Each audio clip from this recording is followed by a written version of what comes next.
Magic people, voodoo people. Take a band, put them in the middle of a jungle on the island of St. Lucia, make them sweat and run all over the place, and create a mini horror movie, Voodoo People. We had a wicked laugh, but to be honest, like, it's probably the hardest I've worked in like a good 10 years. since the labouring job I'd had on the building site. The voodoo, hoodoo, what you don't dare do, people. When you try to put effort into sort of, you know, making something exciting and making it new and, you know, have the enjoyment of maybe making a small sort of quick movie sort of thing, but not come across like just cheese masters, really.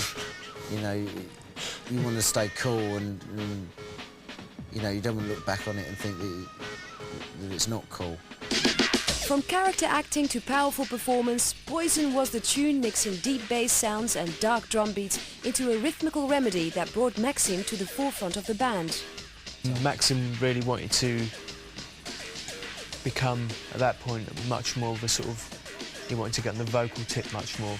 You know, he kind of didn't want to be just an MC. And so we were messing around with vocals, and that track helped him develop into what he does now, you know. It was good because I just felt like it represented me more, you know. I got the poison, I got the remedy, pulsating rhythmical remedy, came from my head. I got the poison, I got the remedy, I got the pulsating rhythmical remedy. I got the poison, I got the remedy, I got the pulsating rhythmical remedy. I got the poison, I got the remedy, I got the pulsating rhythmical remedy. I got the poison, I got the remedy, I got the pressure. If I haven't got a microphone in my hand, I'm not 100% comfortable. You know, you give me a microphone and I'm comfortable. And that's what I'm about. It sums up what we do best, really, just the performance side. It's like, you know, it's had quite a live feel about it, and that's what I'm into, really. I'm into that whole thing. Coming up in part 2 of the show, how Keith got that haircut, live from Red Square, and the story of Firestarter, only in the Essential Prodigy.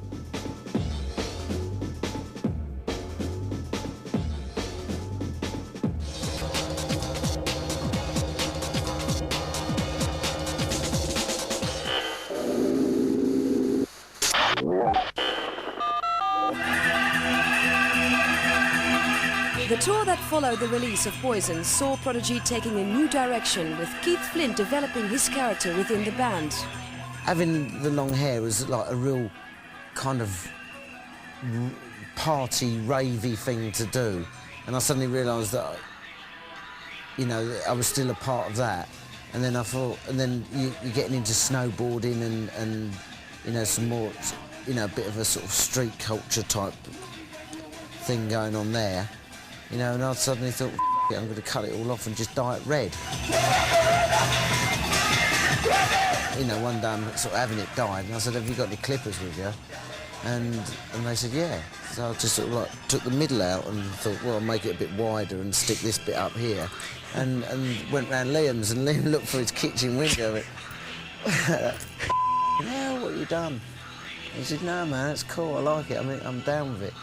And At the end of the day, you know, if you can pull it off, you pull it off. You don't have it, do you? I mean, you know, I suddenly realised I won't be going to work again. I suppose when you sort of like you leave school, you've got parents. My parents are extremely straight, you know, frighteningly straight. So they've drummed it into you, like, you know, you need to be getting a job. You need to be looking like someone always wants to employ you. And I suddenly realised that I don't have to. I haven't got an employer. I work for myself. This isn't work, I'm having a laugh, I'm in a band, and I'm just going to take the piss. Hiya!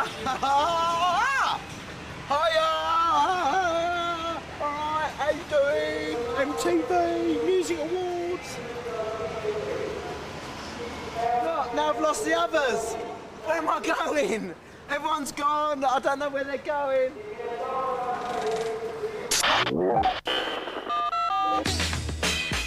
If there's an award to be won, Prodigy always seem to go home with quite a few at our annual MTV Europe Music Awards. There you go, Prodigy. How do you feel? Woo! totally ecstatic.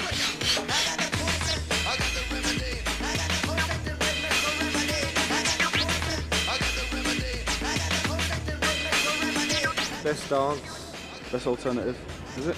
And best video. Yeah, so that was really nice. Everyone knows you're lucky if you get it 3 times in one night. The only reason we come to the awards is because it's voted for by the people. You know, we get the coolest people coming to our shows, so we're really lucky, you know. We don't have to play in front of a load of plums. We've got, like, cool people to play in front of, and that's who we respect. If it wasn't voted by the people, then it was more an industry type of thing. We probably wouldn't be here, so... Well, we wouldn't. We definitely wouldn't be here. Well, I might be, because it's free drink, so...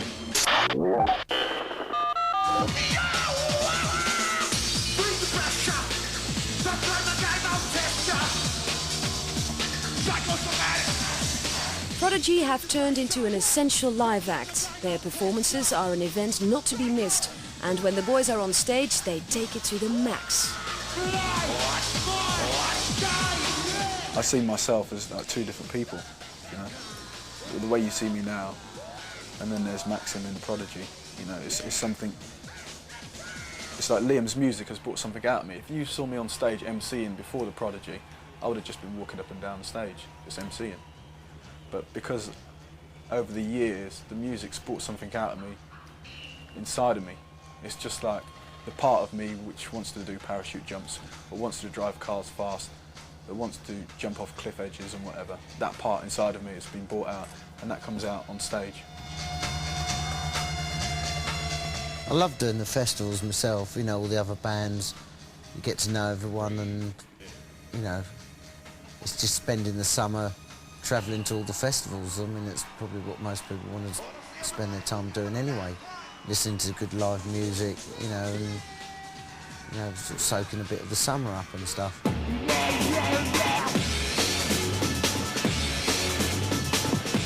From the summer to the winter and the ice-cold city of Moscow for a very special show, live from Red Square.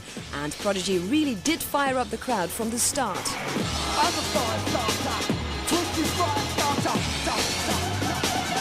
I remember there was like 2 sets of barriers because there were so many people there. They kind of had, obviously, the front of the stage and then so many thousands of people and then another barrier. And, you know, on this barrier there was like lines of sort of military police or soldier or something going on there.